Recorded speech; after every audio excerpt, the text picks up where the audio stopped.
conviction that this action is illegal and procedural and a blatant violation of the ODM constitution as well as the principles of natural justice. At no time have I been informed of any allegations against me, be they of indiscipline, insubordination, or incompetence in the execution of my duties as the Secretary General. Neither have I been invited to respond to any complaints in and out of the party on any matter that would constitute grounds for removal of a Secretary General. Consequently, no lawful organ of the party has invited me to any hearing.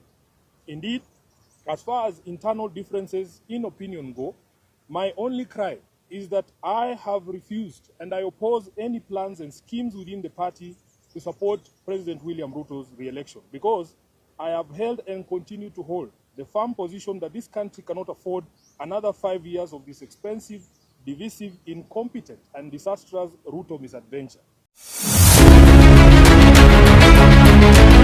That an entire nation can give a second chance. This month marks the beginning of my 9th year as SG of ODM. I am the longest serving individual in that position. To serve that long at the feet of the enigmatic Raila Odinga needed one to summon all reservoirs of wisdom from all possible sources, but most importantly, to remain a true and loyal student of the great icon. Even in the current circumstances, I would never betray the ideals and principles of my late party leader. I have served this party with loyalty, diligence, and unwavering commitment because I had a leader in Raila who nurtured young people and young leaders and knew how to bring competing interests and egos into one functional movement. Together, we have defended the Constitution, strengthened internal party structures, and safeguarded the voice of millions of Kenyans who believe in social justice and accountable leadership. My record speaks for itself, and it always will. It is in public domain that my opposition to the party's dalliance with Ruto started long before the Right Honorable Raila passed on. He understood my reasons and accommodated them. It is also a known fact that regardless of what political deals Raila struck with different regimes, he would never have allowed his beloved party to be turned into a mere appendage of State House, where decisions are rubber-stamped after instructions are received from the regime. It is painful to note that sections of the party continue to desecrate the legacy and memory of Raila by turning this party into a theater of the illegal. Just last week, on 3rd February, a Gazette notice was released purporting to legitimize the recent changes in party leadership, with the rider asking for public input within 7 days, even though the stated date had lapsed by 3 weeks.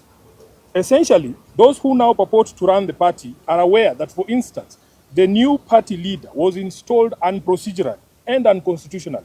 These shortcuts and illegal edicts reflect the bad manners that progressive institutions and individuals pick up as soon as they get cozy with William Ruto.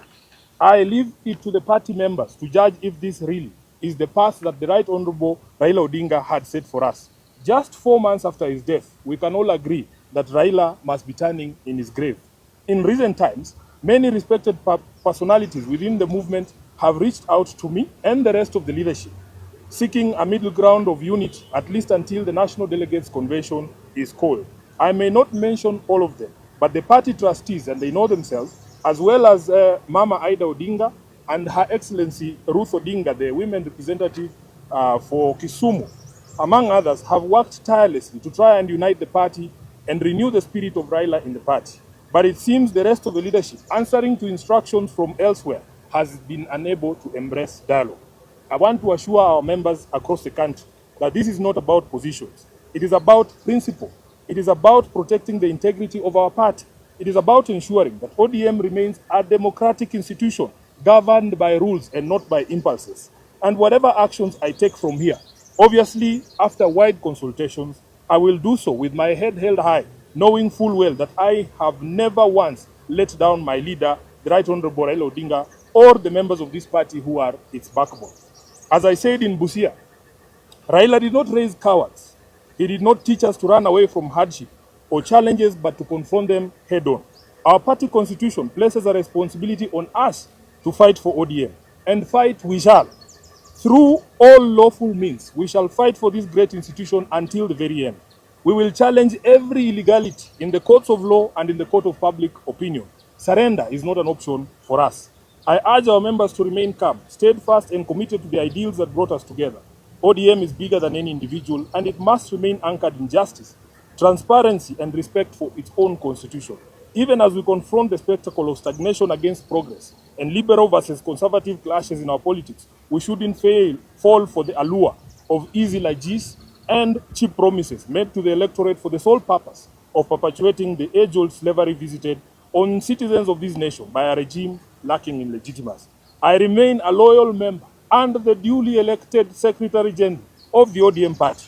I remain committed to the struggle for a fair, just, and democratic Kenya. As I navigate this period, I ask for your prayers and goodwill, but most importantly, for all of you to remain vigilant in guarding the freedoms that Raila Odinga taught us never to compromise over. We are the generation that will reach Canaan, as envisaged by the late Raila Amolo Odinga. Nothing will distract us from this endeavor. I am grateful to all of you for all the messages of support, and I want to assure you that we will be back to the grassroots, bigger and more energized, beginning this Sunday in Kitengela. Thank you very much, and God bless you.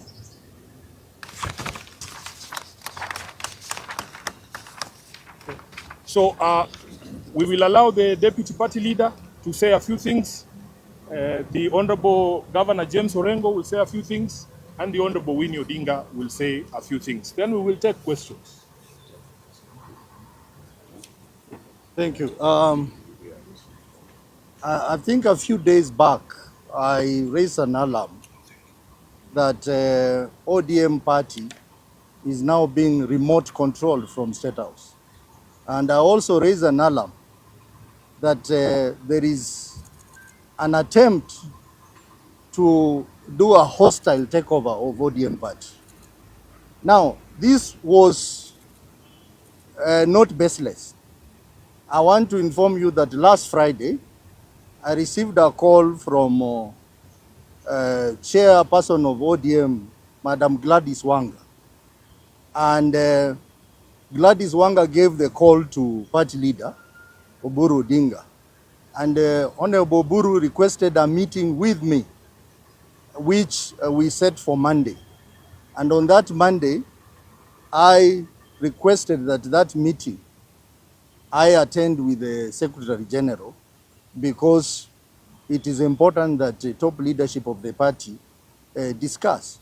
And Honorable Buru came to that meeting with Junet Mohammed. The meeting was held at Honorable Bosire's house. And also we had our trustee, Amos Wako. And in that meeting, we raised a number of issues. One, which we agreed that the meeting of NEC that had been scheduled for Mombasa be delayed, be postponed until we get consensus in the party. We also agreed a team of trustees led by our elders, Honorable Amos Wako, Honorable Anyang, Honorable James Orengo, Honorable Bosire, and others, continue with the mediation process in the party. I am surprised that Honorable Buru told us that he needed to consult further.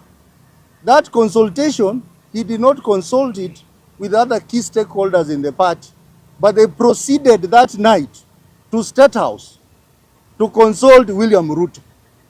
And that's why two of us did not attend the next meeting in Mombasa, because we were waiting for feedback from Honorable Buru as to whether the next meeting in Mombasa is happening or not.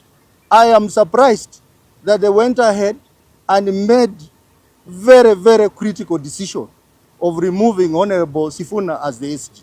I want to call upon the membership of this party to stand firm and resist the efforts by President William Ruto to hostilely take over this party.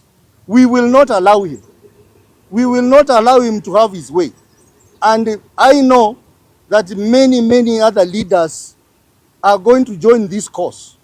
So we want to ask our members, especially in our stronghold, to remain calm, that Sifuna is going nowhere.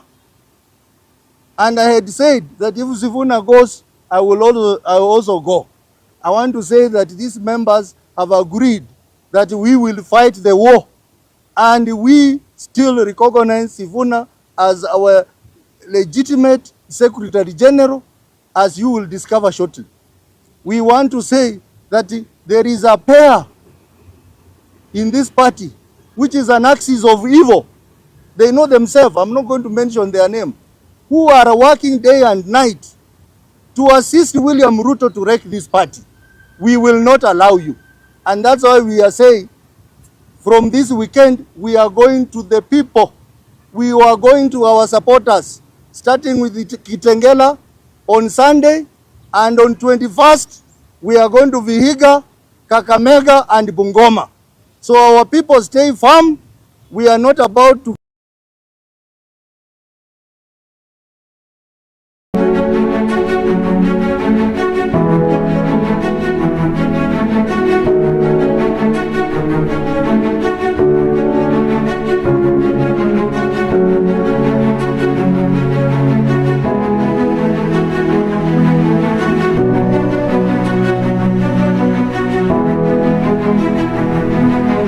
And with that, guys, thank you for choosing Kenya Political Brief as your primary news platform, more so on politics. Kindly please share this video to a friend.